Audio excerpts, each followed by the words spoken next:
And welcome back, everybody. It's Latimer. So this WoW weekly update, we got quite a bit happening. We got the content update, the Ghost of Koresh coming August 5th. There's a new Twitch drop as well coming out that you can get your hands on. We're going to talk about the new trading post for August.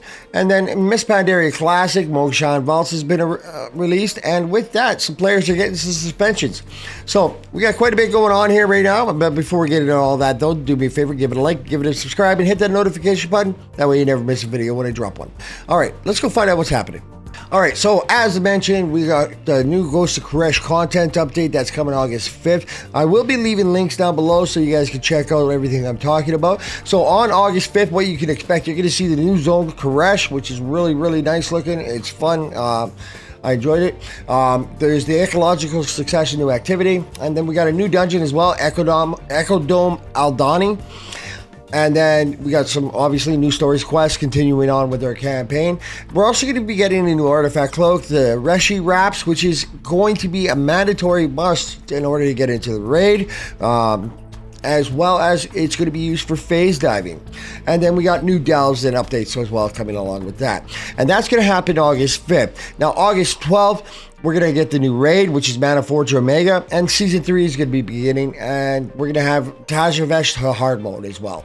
So there's quite a bit happening with the content update. There's also going to be a Twitch drop that is going to start August 5th, and that's where you can get the shade for Brew Thief beginning August 5th. And so that's just going to be watching Twitch. I will be streaming live myself, so if you guys want to come and join me, that'd be fantastic. This is going to start from August 5th at 10 p.m. or 10 a.m. Pacific Standard Time, 1 p.m. Eastern, and then that's going to run all the way till September 2nd. And all you have to do is watch for a few hours. I believe it's typically 4 hours. Yeah, it's going to be a 4-hour watch, and you get yourself a free pet. All right, so that's the Twitch drop and the content update for Koresh, which I'm really looking forward to. I can't wait to see the inside of that raid. And with the launch of Ghost of Koresh in Season 3, there is going to be some balance updates that Blizzard has done. So they're saying, as they prepare for the upcoming release of Ghost of Koresh, we're completing a final round of pre-release creature health and damage adjustments for War Within Season 3 based on aggregate PTR data. So the following changes are what's going to be made. Mythic 0 dungeons, creature health is going to be reduced by 2% and creature damage done reduced by 10%. So that's a huge nerf in damage for the creatures, which is great. That's going to make it very open for people, especially people that are new to Mythics or trying to get into Mythics for the first time. They don't want to be going in there and just getting smacked by a normal mob, right? Mythic Plus Dungeons in Tajavesh hard mode, creature health is going to be increased by 14%, up from 10% announced previously. And then the creature damage is done reduced by 4%. So we got a little bit of a buff and a little bit of a nerf there. And Delves creature health is increased by 10%. They don't want you just burning through those. And then outdoor creature health is also going to be increased by 10%. So this is how they're planning on balancing things so far. This is the last update before the content update. All right. And just a friendly reminder, Turbulent Timeways, this is coming to an end. So if you're sitting at 4 out of 5 weeks and haven't gotten it done, you're going to want to bang that out because this is your last chance. This is the last week it's going to be on. If you got more than 1 week that you need left, you're SOL, unfortunately. But make sure you go get your dungeons done if you're sitting on that last 4 out of 5 weeks and go get your Chrono Corsair mount. All right. Moving on to the trading post, the August theme is going to be a chessboard, and which is actually kind of cool. It's coming up with some cool pieces, including this Grandmaster's Prophetic Board mount. There's also going to be a couple other mounts available. There's going to be the Crocron War Saber and the Sentinel Warwolf. And you got some armor pieces here that kind of make it looks like they're going for a bishop / rook style. And there's also going to be cosmetics towards weapons and stuff, such as the Night Horse and the back piece as well. So this it's quite a few transmogs there with the chess theme. And so if you're into that game at all, I personally like chess. It's a nice strategic game. Go check it out, see if there's something you like.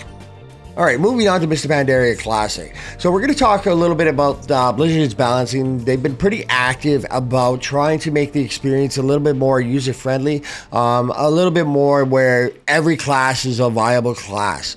And this is really important because in Cataclysm, it was pretty much like you could play with a prot warrior, but you were screwed if you didn't take the Death Knight, right?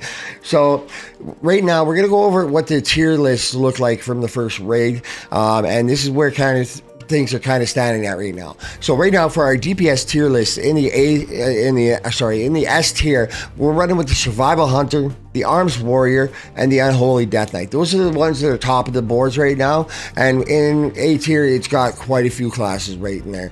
And I'm going to, like I said previously before, I'm going to leave links down below for you guys to check this stuff out for yourself. So we're just going to go over the S tier because I don't want to drag out a video for you needlessly.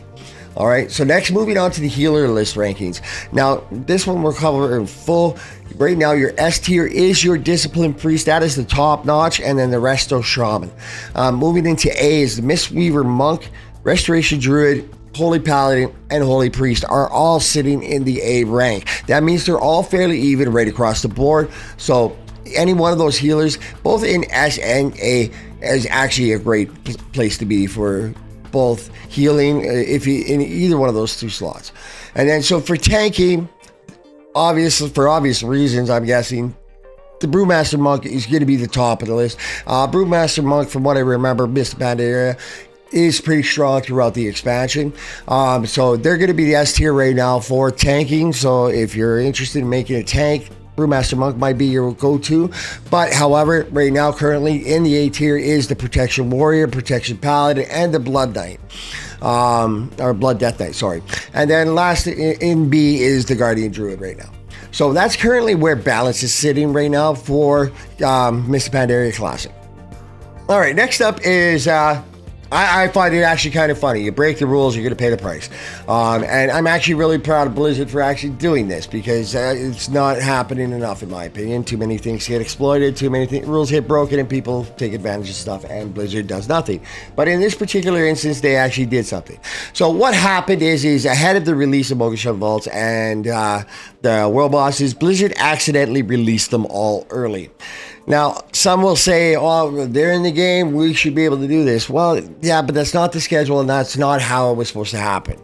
And so, yeah, you know, people wound up getting in there and got into the raid and managed to kill a few bosses, giving them an unfair advantage first. Blizzard said, hell no, that's not happening.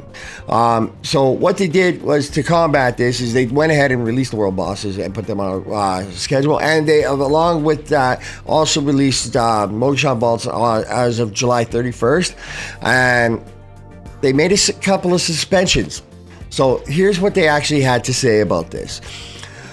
Due to an issue earlier today, players were briefly able to encounter world bosses in Miss Pandaria Classic ahead of the originally released schedule. We quickly returned the game to intended state. We're going to release world bosses early for everyone. Shaw of Anger and Galleon will become available again starting today when mogu'shan Vaults raid opens properly at 3 p.m. Pacific Standard Time. Please note the world bosses did not have the ability to drop tier 14 gear. When they were briefly available earlier today, they will not drop tier 14 gear until the first weekly content reset following the release of the Heart of Fear raid. We advise players to not use bonus rolls on Shaw of Anger unless you're hoping for PvP gear. Again, Shaw of Anger will not drop any PvE gear until the first weekly content reset following the Heart of Fear raid. Now, as for mogu'shan Vaults, due to the same bug earlier today, mogu'shan Vaults raid was briefly accessible to players before being closed. A very small group of players were able to kill bosses inside. They were able to get some loot. To address this, they've identified all the accounts that gained early access to the raid and were found to have killed the boss, and all have been temporarily suspended. The suspensions are long enough to keep them out for a few hours, a time frame that will include the first clears, world first kills of mogu'shan Vaults. I like that. Yeah, mess around, find out. This is something that actually needs to happen, where people get a good spanking when they do something that they're not supposed to be doing.